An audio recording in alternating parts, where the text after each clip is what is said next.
অযোধ্যা পাহাড় পরিক্রমা করার পর অবশেষে ফিরে এলো সেই মহেন্দ্রক্ষণ যখন বাড়ি ফিরতে হবে।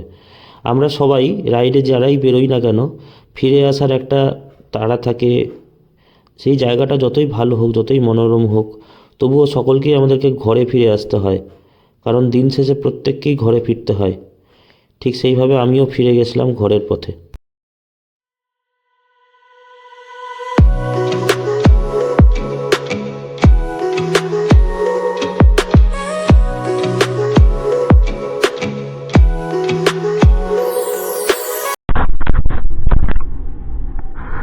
এবার শুরু হলো ফেরার পালা।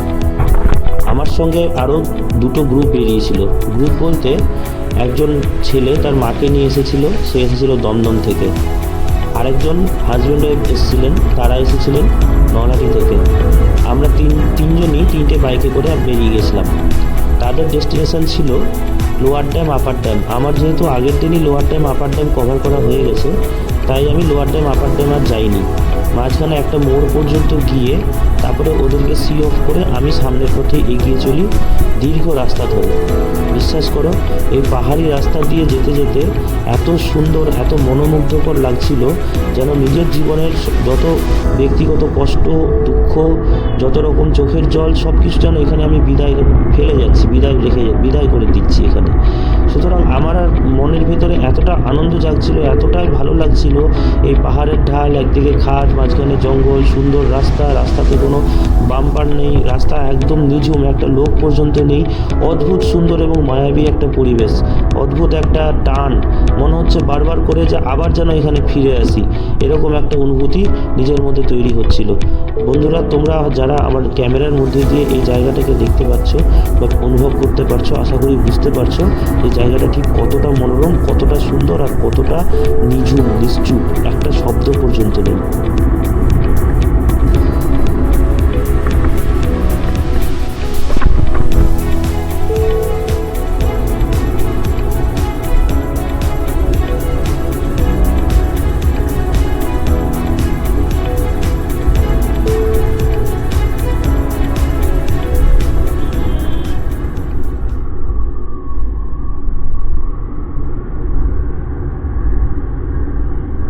এতটাই ফাঁকা রাস্তা, তোমরা বুঝতে পারছো আমি যে গাড়ি চালাচ্ছি আমার ইঞ্জিনের শব্দটা পর্যন্ত এখানে ভাইব্রেট হচ্ছে।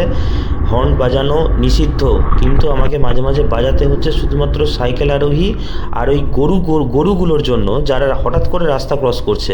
পুরুলিয়ার রাস্তাতে যেতে যেতে কিছু পাই না পাই, অন্ততপক্ষে এত সুন্দর পাহাড়ি পরিবেশ রাস্তাতেও কিছু গরু দেখতে পেলাম, যারা মানে আমাদের এই শহরের মতো যেমন টোটোওয়ালাদের অত্যাচার থাকে, ঠিক সেই রকম ওখানে গরুদের অত্যাচার, যেখানে সেখানে রাস্তা ব্লক করে বসে আছে। কিন্তু তবুও তার মধ্যে দিয়েও আমি প্রাকৃতিক সৌন্দর্য উপভোগ করতে এতটুকুও ভুলিনি, একবারের জন্য বন্ধ করিনি।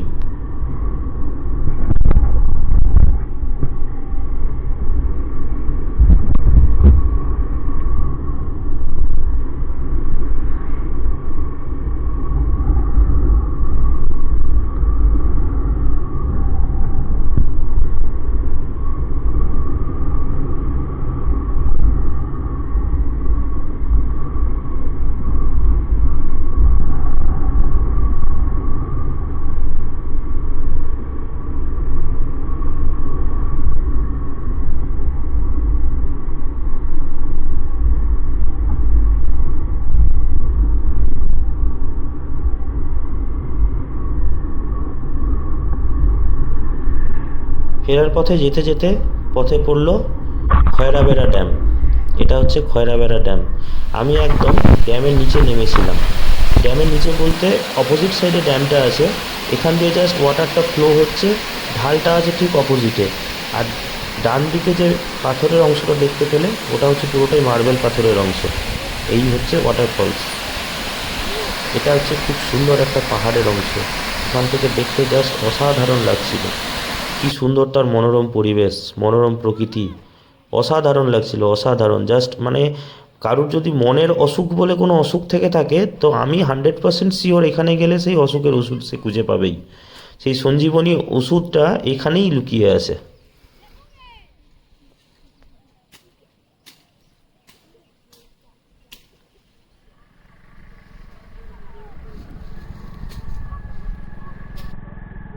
বন্ধুরা, তোমরা যারা বাইক নিয়ে বাইরে রাইড করো বা অন্যান্য দেশ বিদেশে দূর দূরান্তে বেশ অনেক দিনের জন্য যারা বাইরে বাইকে করে ঘুরে বেড়াও, তাদের কাছে আমরা একটা বিনম্র অনুরোধ থাকলো, তা দয়া করে বাইক চালানোর সময় বা কোনো রকম কোনো রাইডিং পারপাসেই সে ফোর হুইলার হোক বা টু হুইলার, দয়া করে ড্রিঙ্ক করো না।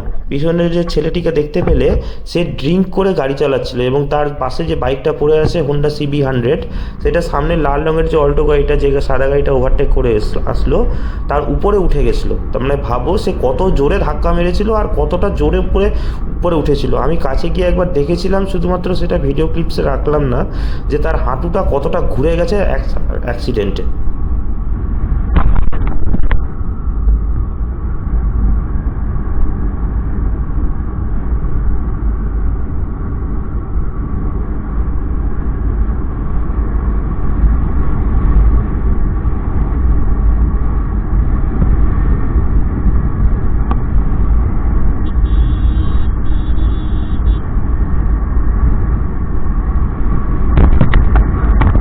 বিশেষ করে এই ঘটনাটা দেখার পর থেকে আমি যতটা আনন্দ সহকারে গাড়ি চালাচ্ছিলাম, যতটা সুন্দর লাগছিল, মনটা যতটা হালকা হয়ে গেছিলো, এই একটা দৃশ্য দেখে নেওয়ার পরে কেন জানি না হঠাৎ করে আমার হাতটা কেঁপে গেল। মানে মুহূর্তের জন্য মনে হলো যে মানে কোনোভাবে যেন আমার স্নায়ু, নার্ভ এবং আমার মাথা, ব্রেন, কোনো কিছু যেন এক বিন্দুও যেন মানে না কাঁপে, না অন্য কিছু যেন না ভাবে। সামনের দিকে তাকাচ্ছি আর ভগবানকে ডাকছি যেন আমাকে ঠিক সময়ে ঠিক জায়গায় যেন পৌঁছে দেয়। ব্যাস, আমার গাড়ি যেন ঠিক থাকে, আমি নিজে যেন অক্ষত থাকি। তোমাদের সকলের কাছেই আমার এই অনুরোধটা থাকলে, এই ভুলটা তোমরা কেউ করো না প্লিজ।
রাস্তা শেষ করেই চলে আসলাম সমতলের পথে, একদম বিষ্ণুপুর যাওয়ার রাস্তায়।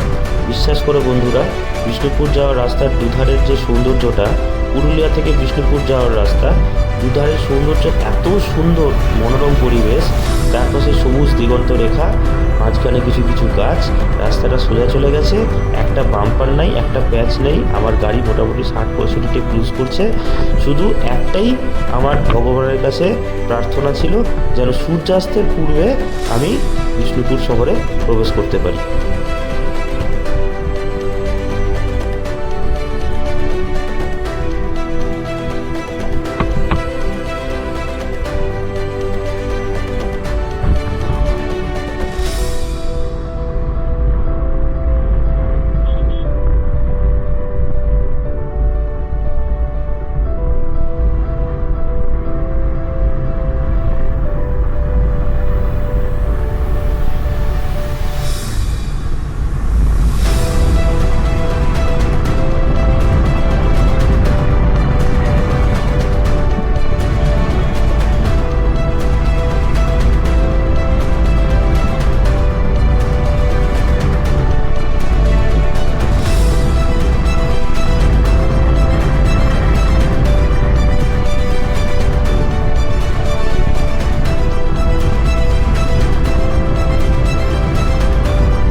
সেদিন রাত্রে বিষ্ণুপুরে ঢুকেছিলাম প্রায় 10টার দিকে। সারা রাত একটা হোটেল, বিষ্ণুপুর স্টেশনের কাছে একটা হোটেলে থেকে পরের দিন বিষ্ণুপুর শহর ছেড়ে দিয়ে আর পরিক্রমা করা হয়নি। চলে আসলাম জয়পুর জঙ্গলে। জয়পুর ফরেস্টের মধ্যে দিয়ে গাড়ি চালানোর যে অনুভূতি, এতদিন বিভিন্ন রাইডারদের বা বিভিন্ন ইউটিউবারদের ভিডিওতে বা ব্লগে দেখেছি। বিশ্বাস করো, আমি নিজে যখন সেই গাড়িটা চালাচ্ছিলাম, আলাদাই একটা অনুভূতি, আলাদাই একটা ফিলিংস আমার ভিতরে কাজ করছিল। একটা চারপাশে মানে থমথমে পরিবেশ, হঠাৎ করে সূর্যের রশ্মিটা গায়ে পড়ছে, রাস্তাতে একটা লোক নাই, মাঝে মাঝে 2টা-3টা করে বাস যাচ্ছে, একটা লোক নেই রাস্তাতে। মানে কাউকে যে জিজ্ঞেস করবো যে ঠিক রাস্তায় যাচ্ছি না ভুল রাস্তায় যাচ্ছি, মানে মানে খুব এত সুন্দর লাগছিল জায়গাটা, কোনোভাবে বলে বোঝানো যাবে না। সেখানকার সেই প্রাকৃতিক পরিবেশের সেই মানে সৌন্দর্যটা মানে দারুণ লাগছিল। মাঝে মাঝে 2-1টা রিসোর্ট দেখতে পাচ্ছিলাম, খাবার হোটেলের মতো ছোটোখাটো, বাকি আর রাস্তাতে কিচ্ছু নেই। মানে চারপাশে সেই গহন শালের জঙ্গল, মানে সেই জঙ্গলের ভেতরে ঢুকলে মনে হয় সূর্যের আলো পর্যন্ত গায়ে পড়বে না, এরকম এতটাই গভীর। খুব সুন্দর লাগছিল এই রাস্তা দিয়ে যাওয়া, গাড়ি চালানোর যে অভিজ্ঞতাটা, যে মানে আমার সারা জীবন এটা মনে থাকবে। মানে আমি ভবিষ্যতে হয়তো আর কোনো জায়গায় যাবো কিনা জানি না, তবে জয়পুর ফরেস্টের এই রাস্তা দিয়ে যে গাড়ি চালানোর অভিজ্ঞতা, এটা সত্যি আমার সারা জীবন, এটা আমার একটা সোনালি স্মৃতি হয়ে থেকে গেল।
ফরেস্ট অতিক্রান্ত করার পরে অবশেষে একটা মোড় পেলাম, যে মোড়টা আমি প্রথমে ভেবেছিলাম আরামবাগ হয়ে তারকেশ্বর হয়ে ব্যাক করব, কিন্তু আমাকে একজন বললো যে শুধু শুধু আরামবাগ যাওয়ার কোনো দরকার নেই, আপনি আগের রাস্তা দিয়ে ঢুকে গিয়ে সরাসরি একদম বর্ধমান উঠে যেতে পারবেন, এবং বর্ধমান থেকে সরাসরি মোরগ্রাম।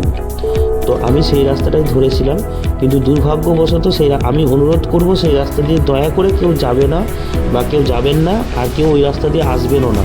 হতে পারে সেই রাস্তাটা মোরগ্রাম থেকে বর্ধমান আসার সবথেকে শর্টকাট রুট, আপনাকে মানে তোমাদেরকে সিউড়ি বা রামপুরহাট বা নলহাটি হয়ে আসতে হবে না, হয়তো সময় অনেকটা কম লাগবে, কিন্তু রাস্তার কন্ডিশন এতটাই খারাপ, বিশ্বাস করো বন্ধুরা, যে ওই রাস্তাতে তুমি যদি যাও, তোমাকে অন্ততপক্ষে 2-3টে এক্সট্রা করে পার্টস তোমাকে ক্যারি করতে হবে, শুধুমাত্র লিক, পাংচার আর কিংবা অন্য কোনো যন্ত্রাংশের ক্ষতিকে মেরামত করার জন্য।